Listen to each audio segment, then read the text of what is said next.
الحمد للہ وکفا وسلام علی عبادہ الذین اصطفیٰ اما بعد فاعوذ باللہ من الشیطان الرجیم بسم اللہ الرحمن الرحیم ان الذین قالوا ربنا اللہ ثم استقاموا تتنزل علیہم الملائکۃ الا تخافوا ولا تحزنوا وَأَبْشِرُوا بِالْجَنَّةِ الَّتِي كُنْتُمْ تُوعَدُونَ سبحان ربک رب العزت عما یصفون وسلام علی المرسلین والحمد للہ رب العالمین اللہم صلی علی سیدنا محمد وعلی آل سیدنا محمد وبارک وسلم اللہم صلی علی سیدنا محمد وعلی آل سیدنا محمد وبارک وسلم اللہم صلی علی سیدنا محمد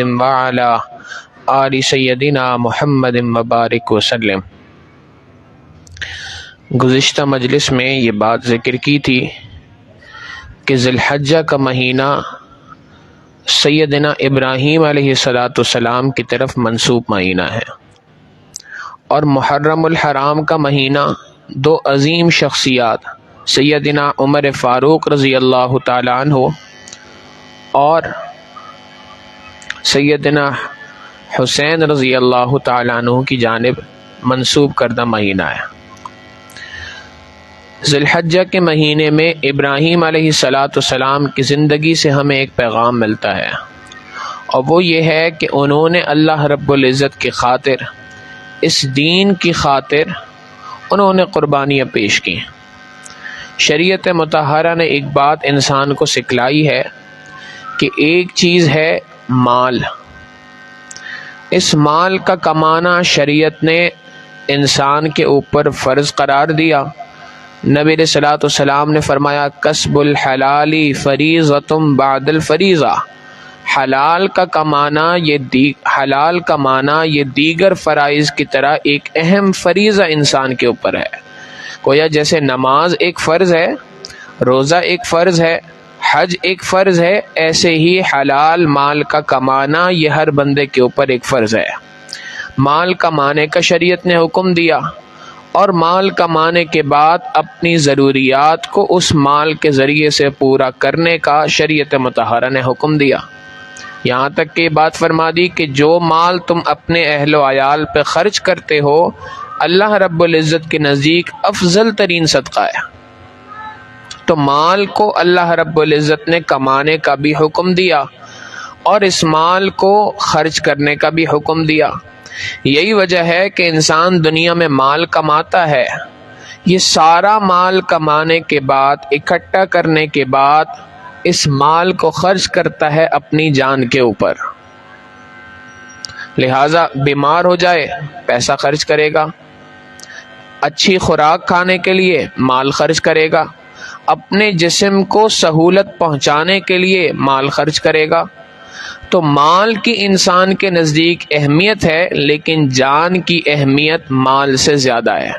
یہی وجہ ہے کہ کئی مرتبہ ہوتا ہے کہ کوئی بندہ گھر کا بیمار ہو جائے، والد بیمار ہو جائے، والدہ بیمار ہو جائے، اور پتہ چل جائے کہ جی فلاں بیماری ہے اور اس کے علاج میں اتنے لاکھوں روپے لگ جائیں گے، بندہ اپنی ساری جمع پونجی خرچ کرنے کو تیار ہو جاتا ہے، سارا مال لٹانے کو تیار ہو جاتا ہے، خود نہیں ہوتا دوسروں سے قرض لینے کو تیار ہو جاتا ہے کہ بھائی مال خرچ کر دو، بندے کی جان کو بچا لو۔ تو مال کی اہمیت ہے، لیکن جان کی اہمیت اس سے زیادہ ہے، اور جان کی اہمیت کے پیش نظر مال کو انسان کی جان پر نثار کر دیا جاتا ہے۔ پھر اس سے اگلا درجہ ہے، اور وہ ہے عزت اور آبرو۔ انسان کے نزدیک عزت اور آبرو کی اہمیت اتنی ہے کہ انسان اس عزت اور آبرو کی خاطر اپنا مال بھی لگانے کو تیار، اگر ضرورت پڑ جائے تو اپنی جان بھی قربان کرنے کو تیار ہو جاتا ہے۔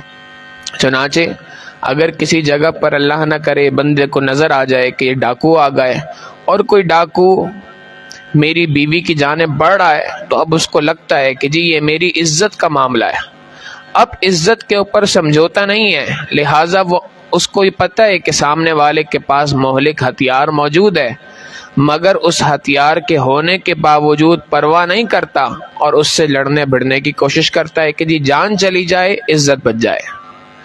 تو پہلی چیز مال، دوسری چیز جان۔ مال کو قربان کرتا ہے جان کی خاطر، جان کو قربان کرتا ہے عزت اور آبرو کی خاطر۔ اور شریعت مطہرہ نے ایک اور سبق دے دیا، اور وہ سبق یہ ہے کہ ایک اور نعمت تمہیں اللہ نے عطا فرمائی ہے، اس نعمت کا نام ہے ایمان۔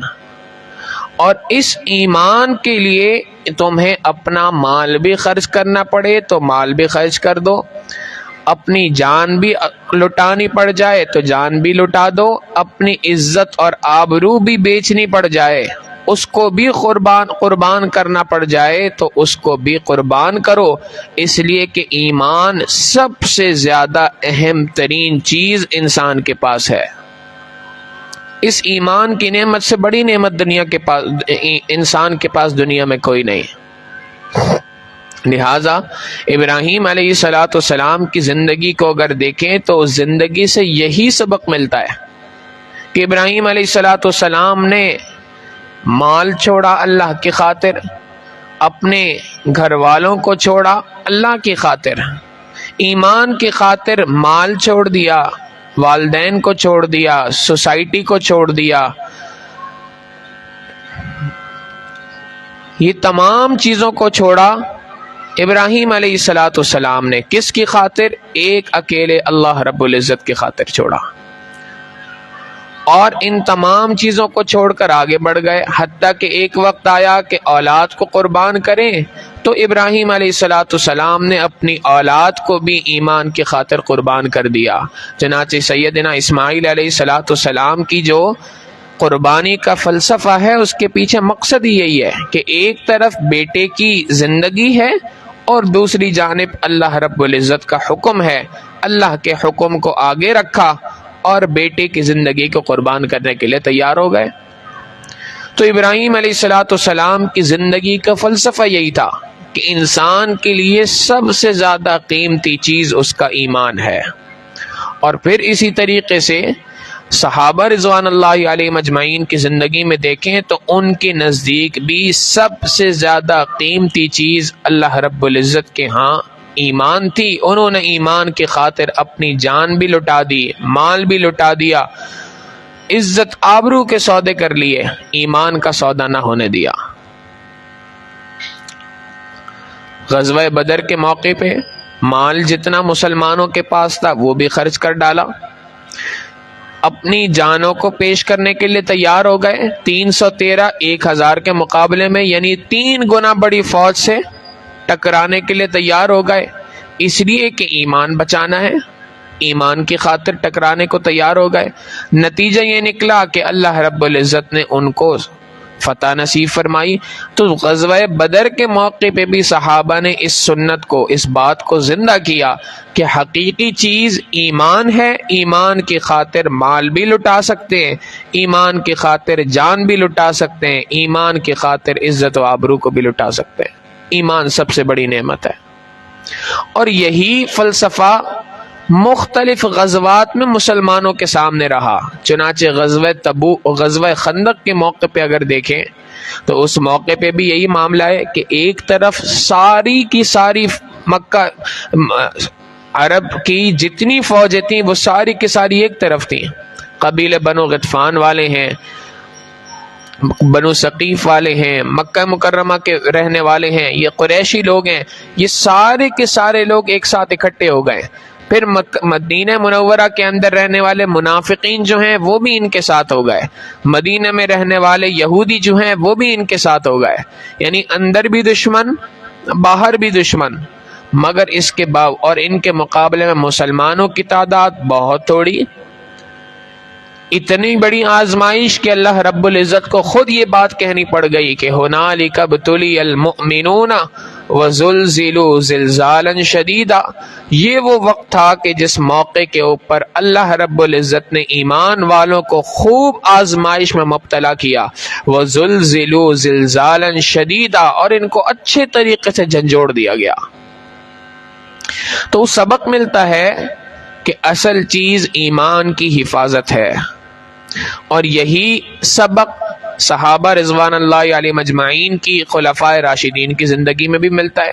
سیدنا ابو بکر صدیق رضی اللہ تعالیٰ عنہ کا دور ہے، ابتدائی وقت ہے نبی علیہ الصلوۃ والسلام کی دنیا سے وفات کے بعد کا، اور اس موقع کے اوپر اسلامی ریاست کو اسٹیبلش کرنے کی ضرورت ہے، اس کے اندر اپنے قدم جمانے کی ضرورت ہے۔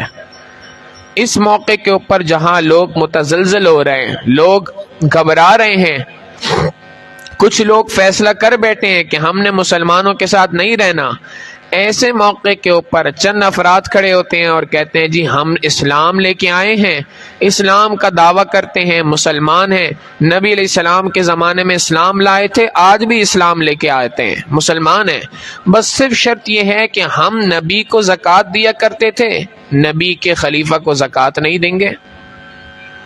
ایمان کا انکار نہیں کیا، ایمان کے ایک جز کا انکار کیا۔ ابو بکر صدیق رضی اللہ تعالیٰ عنہ ڈٹ کر کھڑے ہو گئے اور کہنے لگے کہ جی میں ان کے خلاف قتال کروں گا۔ عمر رضی اللہ تعالیٰ عنہ کو یہ بات اس وقت سمجھ نہ آئی، سمجھایا امیر المؤمنین یہ وقت ہے کہ آپ تھوڑا سا انتظار کیجئے تاکہ ہم لوگ تھوڑے سے مضبوط ہو جائیں، پھر ان سے نمٹیں گے۔ ابو بکر صدیق رضی اللہ تعالیٰ عنہ نے تاریخی جملہ کہا۔ پہلی بات، عمر رضی اللہ تعالیٰ عنہ کو ذرا جھنجھوڑا، عمر تو جاہلیت کے اندر تو بڑا بہادر تھا، اسلام لانے کے بعد ڈرپوک ہو گیا ہے۔ اللہ کی قسم اگر مجھے اس بات کا یقین ہو جائے کہ ہمارے جہاد کرنے سے کچھ لوگ مدینہ میں آ کر مدینہ کی عورتوں کی عزت کو گھسیٹنے کی کوشش کریں گے، اس کے باوجود بھی میں سب سے آگے بڑھ کر ان منکرین زکوٰۃ کے ساتھ قتال کروں گا۔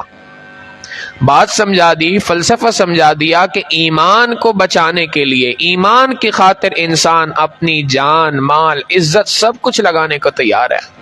عمر رضی اللہ تعالیٰ عنہ نے اپنی زندگی کے گزار کر یہی بات سکھلائی ہے۔ چنانچہ یہ جو یکم محرم الحرام سیدنا امیر المؤمنین عمر فاروق رضی اللہ تعالیٰ عنہ کی شہادت کا دن ہے، ان کی تدفین کا دن ہے، اس موقع کے اوپر یہی فلسفہ سمجھ میں آتا ہے۔ 27 ذی الحجہ کو مسجد نبوی کے اندر نبی علیہ الصلوۃ والسلام کے مصلی کے اوپر کھڑے ہیں، فجر کی نماز پڑھا رہے ہیں، اور اس موقع کے اوپر خنجر لگتا ہے۔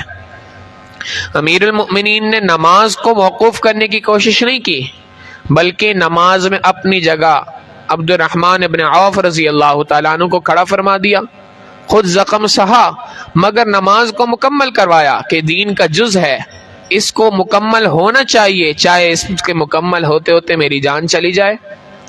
لہذا نماز بھی مکمل ہوئی، امیر المؤمنین نے اس زخم کو بھی سہا اور 3 دن تک برداشت کرتے رہے، یہاں تک کہ 29 ذی الحجہ کو رات کے وقت میں امیر المؤمنین کی شہادت ہو گئی، اور یکم محرم الحرام کو سیدنا عمر رضی اللہ تعالیٰ عنہ کی تدفین کر دی گئی۔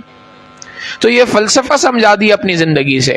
عثمان غنی رضی اللہ تعالیٰ عنہ کا دور آیا، ان کا بھی آخری وقت دیکھ لے تو یہی بات سمجھ آتی ہے کہ ایک طرف بلوائیوں نے ان کے گھر کے گرد گھیرا ڈال لیا، محاصرہ کر لیا، 40 دن تک ان کو اس طریقے سے رکھا کہ پینے کے لیے پانی نہیں، پیاسے ہیں، اور یہ بات کا اظہار کر رہے ہیں کہ لوگوں میں وہ شخص ہوں کہ جس نے اس وقت پر مسلمانوں کو پانی مہیا کیا تھا جس وقت پر مسلمانوں کے پاس پانی پینے کے لیے نہ تھا، میں وہ شخص ہوں جس نے وہ کنواں خرید کے دیا تھا، آج میں پیاسا رہوں گا۔ مگر اسلام کی خاطر برداشت کیا، اسلام کی خاطر قربان کر دی، اپنی جان قربان کر دی، شہادت کا جام نوش کر گئے۔ سیدنا علی رضی اللہ تعالیٰ عنہ کی زندگی دیکھیں، یہی فلسفہ ملتا ہے، اپنی جان کو پروردگار عالم کے سامنے پیش کر دیا، اور انہی علی رضی اللہ تعالیٰ عنہ کے صاحبزادوں میں حسنین کریمین حسن رضی اللہ تعالیٰ عنہ، حسین رضی اللہ تعالیٰ عنہ اپنی زندگی کے اندر یہی ثابت کر کے چلے گئے۔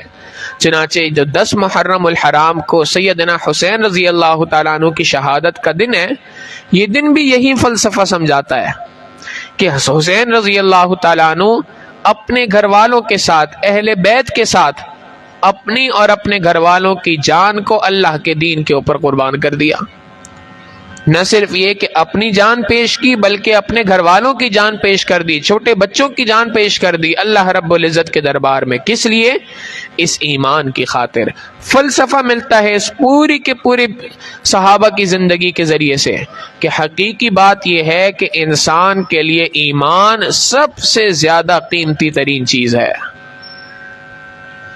اور جب یہ فلسفہ ملا، یہ فلسفہ تمام صحابہ نے قرآن کریم سے حاصل کیا، یہ کوئی انوکھی بات نہیں تھی. قرآن کریم کے اندر سورہ عنکبوت میں اللہ رب العزت اس فلسفے کو ایمان والوں کو سمجھاتے ہیں.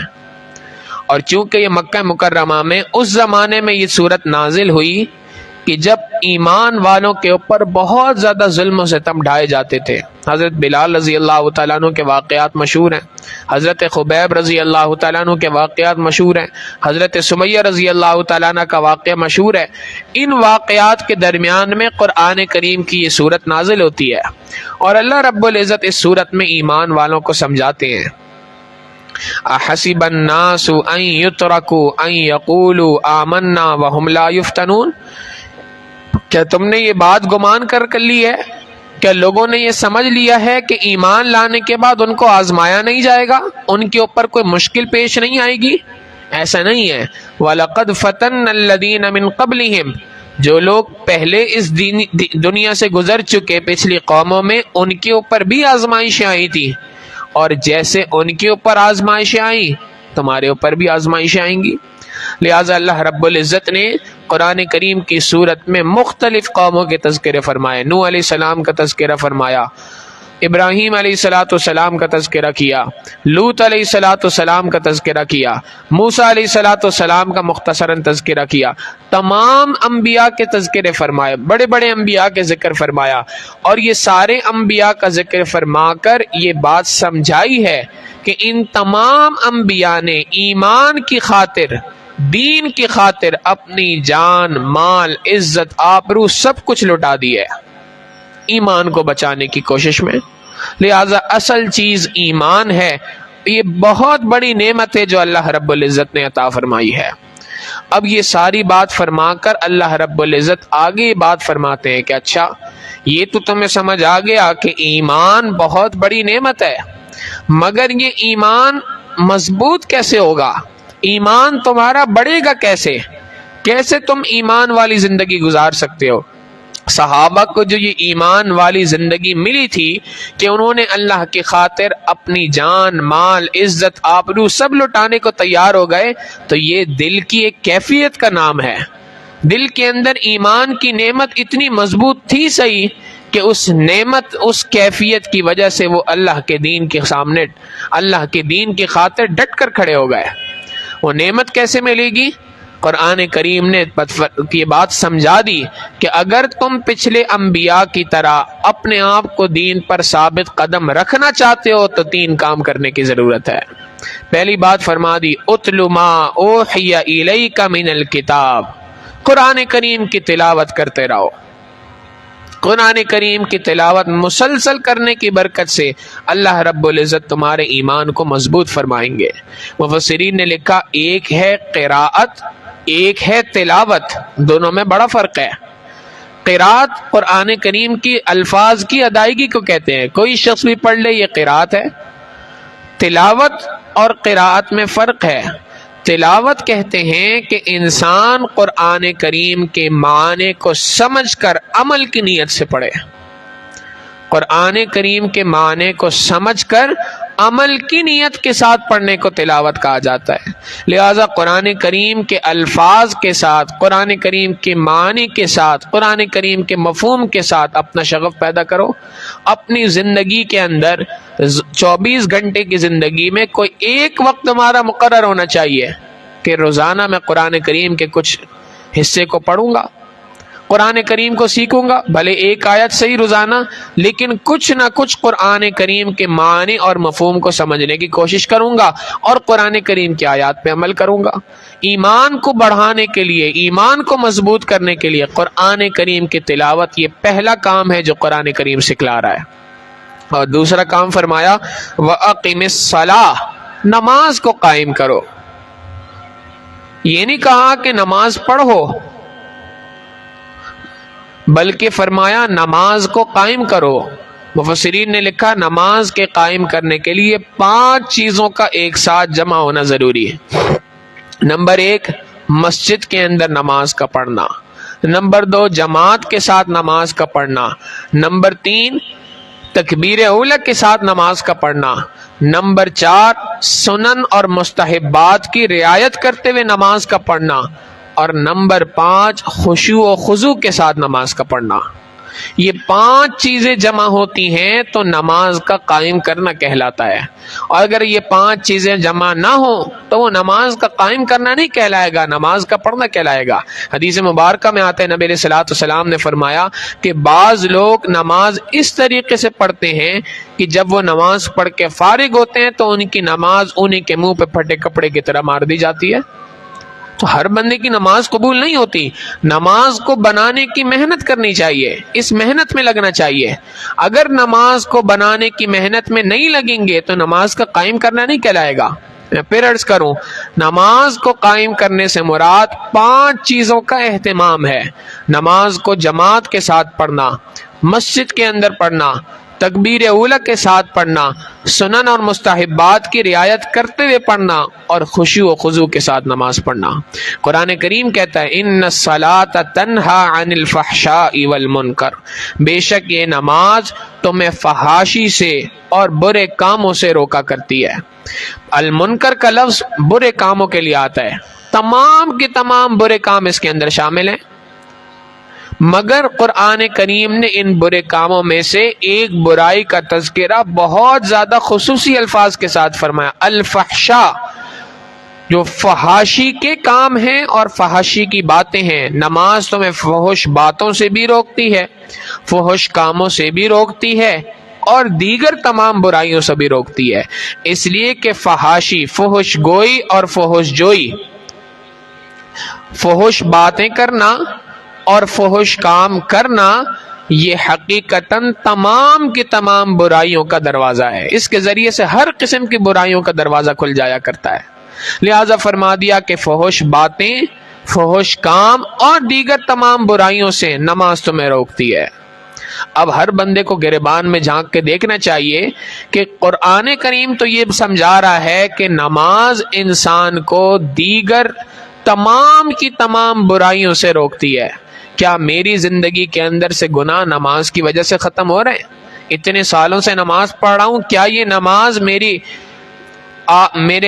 مجھے گناہوں سے بچانے میں معاون ثابت ہو رہی ہے؟ اگر ہو رہی ہے تو یہ نماز کا قیام کہلائے گا۔ اور اگر اس نماز کے پڑھنے کے باوجود میری گناہوں سے جان نہیں چھوٹ پا رہی تو معنی یہ ہے کہ یہ نماز مجھے وہ فائدہ نہیں دے رہی جو قرآن کریم کہہ رہا ہے۔ اس کا مطلب ہے نماز کے قائم کرنے میں کوئی نہ کوئی کوتاہی ہے۔ حضرت اقدس تھانوی رحمہ اللہ فرماتے ہیں یہاں پہ 2 باتیں سمجھنے کی ہیں۔ ایک بات تو یہ کہ انسان جب تک کسی عمل کے اندر نیت کو شامل نہیں کرتا اس کام کے اثرات زندگی میں شامل نہیں ہوتے، لہذا فرماتے ہیں کہ یہ اصول ہے، نماز پڑھتے ہوئے انسان کی نیت کے اندر یہ بات بھی شامل ہونی چاہیے کہ میں نماز پڑھ رہا ہوں اللہ کے حکم کو پورا کرنے کے لیے، میں نماز پڑھ رہا ہوں اس نیت کے ساتھ کہ یہ نماز مجھے برائیوں سے، فحش کاموں سے، فحش باتوں سے روکے گی۔ جب اس نیت کے ساتھ پڑھے گا اور ان 5 شرائط کو پورا کرے گا تو پھر یہ نماز کے اثرات انسان کی زندگی کے اوپر پڑنا شروع ہوں گے۔ ہماری زندگی کے اندر یہ نیت ہی نہیں ہوتی۔ اس امت کے فقہا نے، سفیان ثوری رحمہ اللہ نے غالباً یہ بات لکھی کہ اس امت کو بد نیتی کی وجہ سے اتنا نقصان نہیں ہوا جتنا بے نیتی کی وجہ سے نقصان ہوا ہے۔ بد نیتی کہ انسان کی نیت ہی خراب ہے، اور بے نیتی کہ انسان نے کام تو کیا لیکن کوئی نیت ہی نہیں تھی۔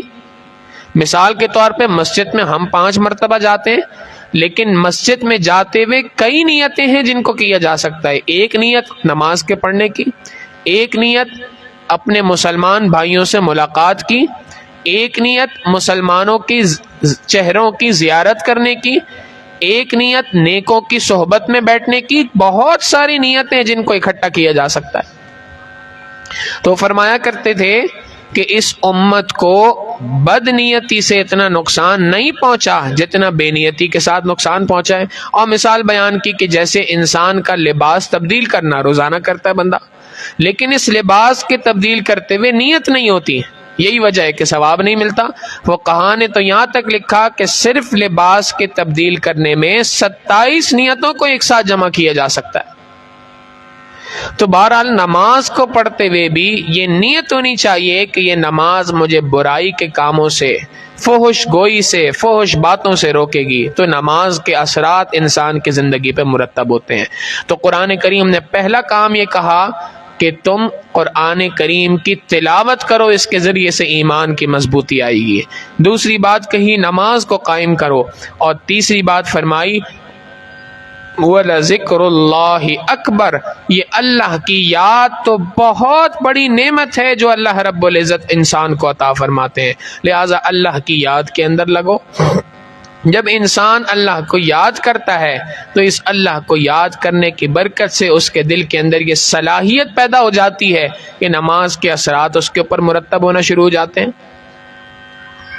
اللہ رب العزت اس بندے کی گناہوں سے جان چھڑا دیا کرتے ہیں۔ یہی وجہ ہے کہ نبی علیہ الصلوۃ والسلام نے فرمایا ذکر اللہ شفاء القلوب، اللہ رب العزت کی یاد کے اندر دلوں کی شفا موجود ہے۔ لکل شیء ثقالۃ وثقالۃ القلوب ذکر اللہ، ہر چیز کی اللہ نے ایک پالش رکھی ہے، اور دل کی پالش یہ اللہ رب العزت کی یاد ہے۔ مثل الذی یذکر ربہ ومثل الذی لا یذکر ربہ کمثل الحی والمیت، ایک وہ بندہ کہ جو اللہ کو یاد کرتا ہے اور ایک وہ بندہ جو اللہ کو یاد نہیں کرتا، ان دونوں کی مثال زندہ اور مردہ کی سی ہے۔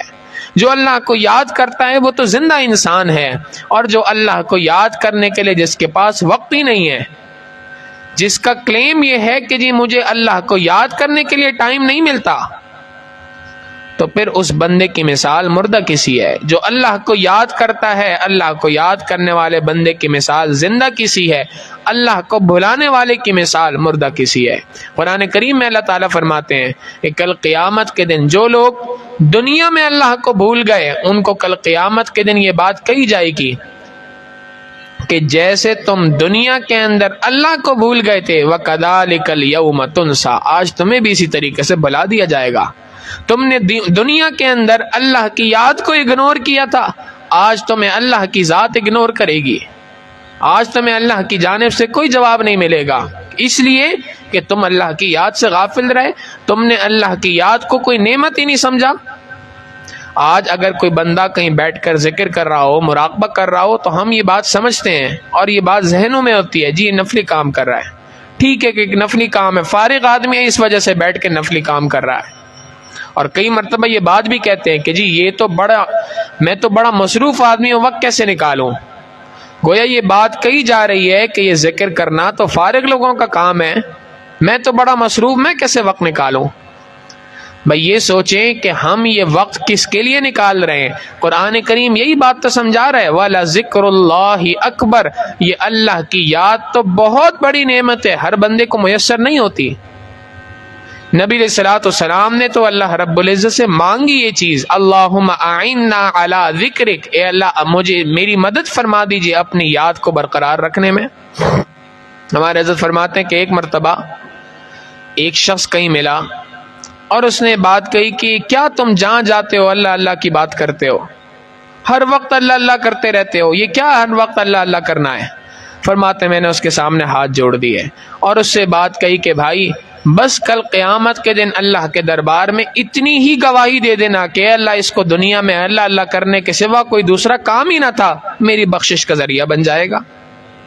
تو حقیقت یہی ہے کہ یہ بہت بڑی نعمت ہے، ہمیں چاہیے کہ ہم اس نعمت میں اپنے آپ کو لگائیں اور اس نعمت میں اپنے آپ کو کھپائیں۔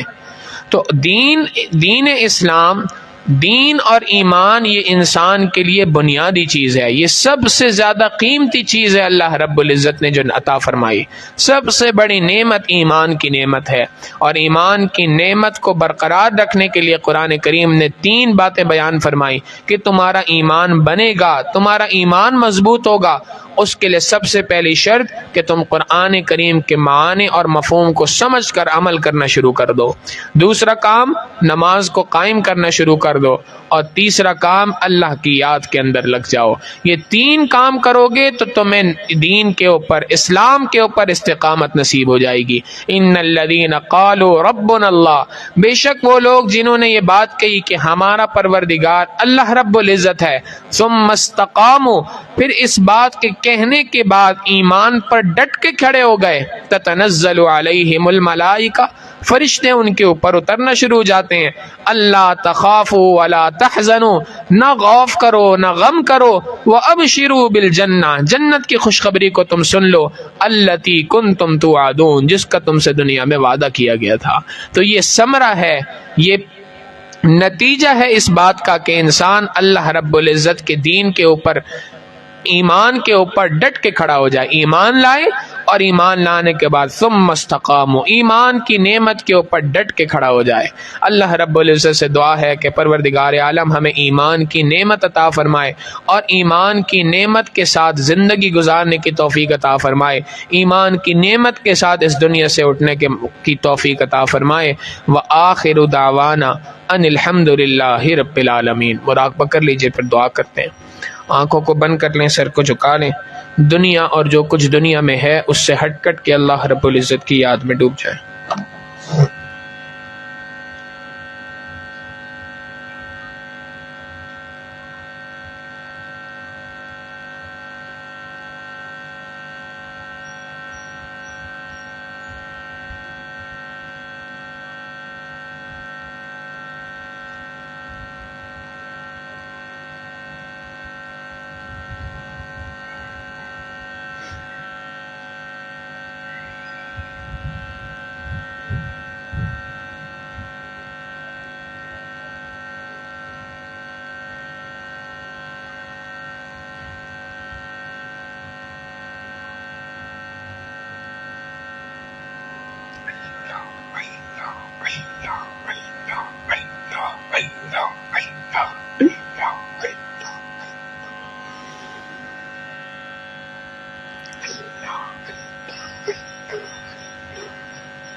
دل مغموم کو مسرور کر دے،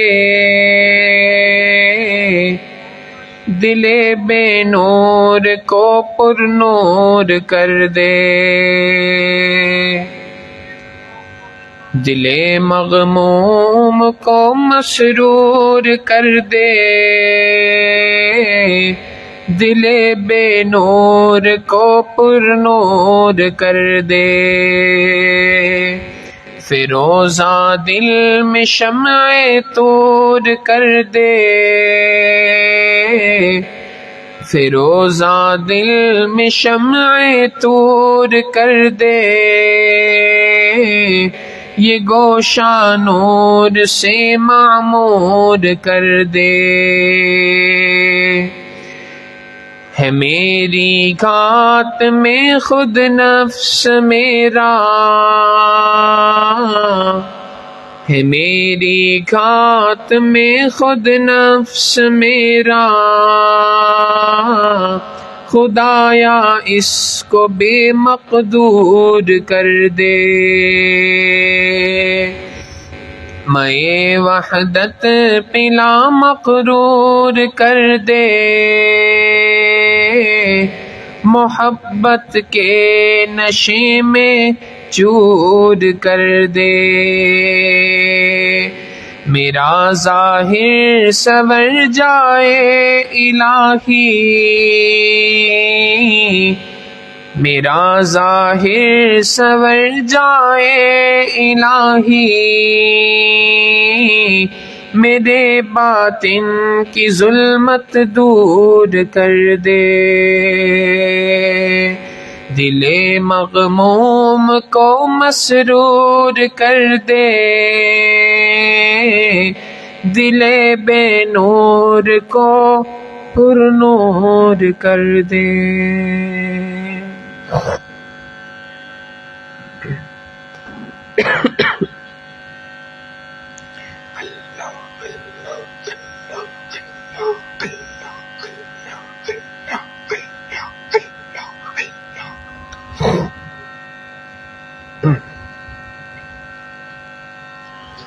لا الہ الا اللہ محمد الرسول اللہ۔ دعا کر لیجئے۔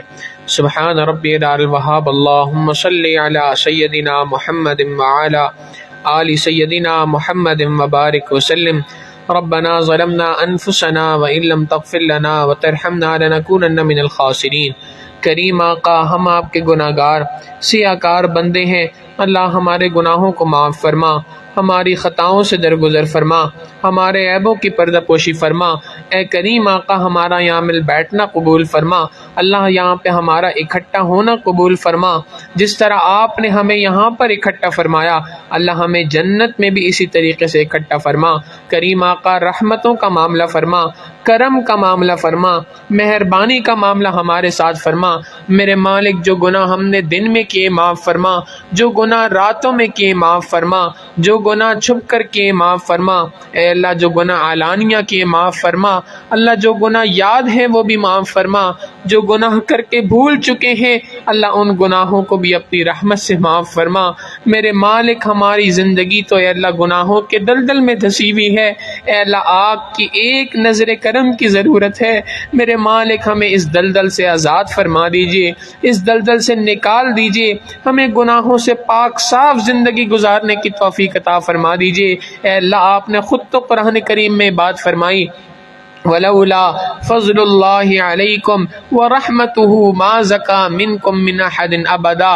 اگر اللہ کا فضل اور اس کی رحمت نہ ہو تو تم میں سے کوئی بھی گناہوں سے پاک صاف نہیں ہو سکتا۔ اے کریم آقا، آپ اپنی رحمت فرماتے ہوئے، اے اللہ اپنا فضل فرماتے ہوئے، اپنی رحمت فرماتے ہوئے ہمیں گناہوں سے پاک صاف فرما دیجئے۔ اللہ گناہوں سے پاک صاف فرما دیجئے، اے اللہ گناہوں سے پاک صاف فرما دیجئے۔ اے کریم آقا، معصیت کی ذلت سے محفوظ فرما دیجئے اور ہمیں طاعات کی عزت بری زندگی گزارنے کی توفیق عطا فرما دیجئے۔ اے کریم آقا، ہمیں استقامت والی زندگی نصیب فرما دیجئے، دین پر جم کر زندگی گزارنے کی توفیق عطا فرما، ایمان کی نعمت کی اے اللہ حفاظت کرتے ہوئے زندگی گزارنے کی توفیق عطا فرما۔ اے اللہ، یہ ایمان کی نعمت بہت بڑی نعمت ہے جو آپ نے ہمیں عطا فرمائی، اللہ ہمیں ایمان کی اس نعمت کی قدردانی کرنے کی توفیق عطا فرما، اس ایمان کی نعمت کی حفاظت کی توفیق عطا فرما۔ میرے مالک، یہ فتنوں کا دور ہے اور اس دور کے اندر ایمان کی حفاظت سب سے زیادہ مشکل ہے، اللہ اپنی رحمت سے ہماری ایمان کی حفاظت فرما دیجئے، ہماری جان مال عزت آبرو کی حفاظت فرما دیجئے۔ اے اللہ، اپنی رحمتوں کا معاملہ ہمارے ساتھ فرما دیجئے، کرم کا معاملہ فرما دیجئے، فضل کا معاملہ فرما دیجئے۔ ہم میں جو بیمار ہیں انہیں شفائے کلی نصیب فرما دیجئے، جو مقروض ہیں ان کے قرضوں کی ادائیگی کے غیب سے سبیل پیدا فرما دیجئے۔ اے کریم آقا، بے اولادوں کو نیک اولاد عطا فرما، جو صاحب اولاد ان کے اولادوں کو نیکوکار بنا، فرما بردار بنا، ماں باپ کی آنکھوں کی ٹھنڈک بنا۔ اللہ، جن گھروں میں جوان لڑکے لڑکیاں موجود ہیں اللہ ان کے مستقبل کو روشن فرما، ماں باپ کے لیے ان کے فرائض کا ادا کرنا آسان فرما۔ اے کریم آقا، ہمارے تینوں حرم کی حفاظت فرما، ہمیں بار بار اپنے گھر کا دیدار نصیب فرما، اپنے پیارے محبوب صلی اللہ علیہ وسلم کی در کی حاضری نصیب فرما۔ پروردگار عالم، جو مانگا عطا فرما، مانگنا چاہیے تھا نہیں مانگ سکے، اپنی رحمت سے ہمیں عطا فرما۔ ربنا تقبل منا انک انت السمیع العلیم۔ اللہ، ہمارے اس ملک کی حفاظت فرما، ہمارے اس شہر کی حفاظت فرما، جو لوگ بھی اس ملک کے اور اسلام کے دشمن ہیں اللہ انہیں ہدایت عطا فرما، جن کی قسمت میں ہدایت نہیں اللہ انہیں چن چن کر دفع دور فرما۔ وصلی اللہ تعالی علی حبیبہ سیدنا محمد وآلہ واصحابہ اجمعین برحمتک یا ارحم الراحمین۔